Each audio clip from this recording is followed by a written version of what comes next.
ஓசியா 7ஆம் அதிகாரம்.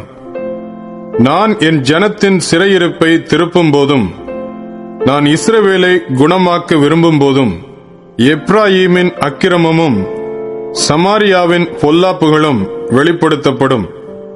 அவர்கள் வஞ்சனை செய்கிறார்கள். திருடன் உள்ளே வருகிறான், வெளியே பரிகாரரின் கூட்டத்தார் கொள்ளையிடுகிறார்கள்.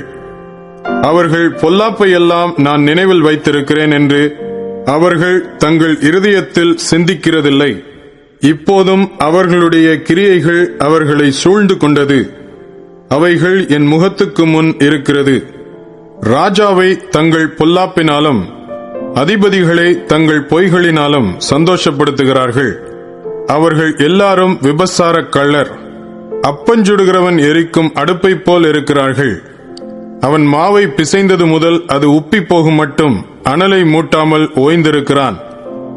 நம்முடைய ராஜாவின் நாள் என்று சொல்லி அதிபதிகள் திராட்சரச துருத்திகளால் அவனுக்கு வியாதியுண்டாக்குகிறார்கள்.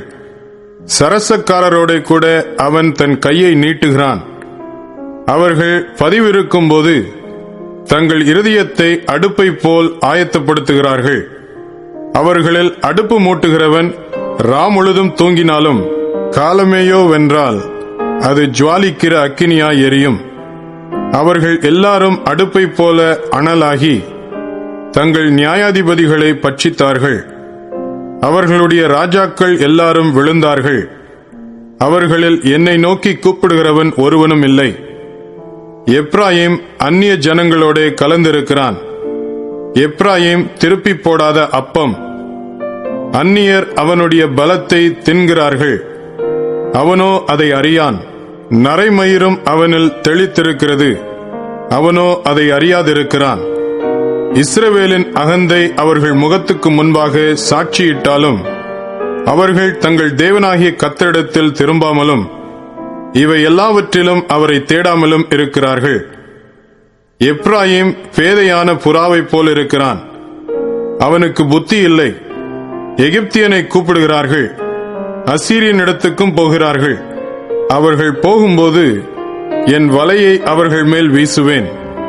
அவர்களை ஆகாயத்து பறவைகளைப் போல கீழே விழப்பண்ணுவேன். அவர்களுடைய சபையில் கேள்வியானதின்படியே அவர்களை தண்டிப்பேன். அவர்கள் என்னை விட்டு அலைந்து திரிகிறபடியினால் அவர்களுக்கு ஐயோ! அவர்களுக்கு கேடு வரும். எனக்கு விரோதமாக ரெண்டகம் பண்ணினார்கள். நான் அவர்களை மீட்டிருந்தும் அவர்கள் எனக்கு விரோதமாக பொய் பேசுகிறார்கள். அவர்கள் தங்கள் படுக்கைகளில் அலறுகிற போது தங்கள் இருதயத்தில் என்னை நோக்கி கூப்பிடுகிறதில்லை. அவர்கள் தானியத்துக்காகவும் திராட்சரசத்துக்காகவும் கூடுகிறார்கள். என்னை வெறுத்து விலகி போகிறார்கள். நான் அவர்களை தண்டித்தேன். அவர்களுடைய புயங்கள் திரும்ப பலப்படவும் பண்ணினேன்.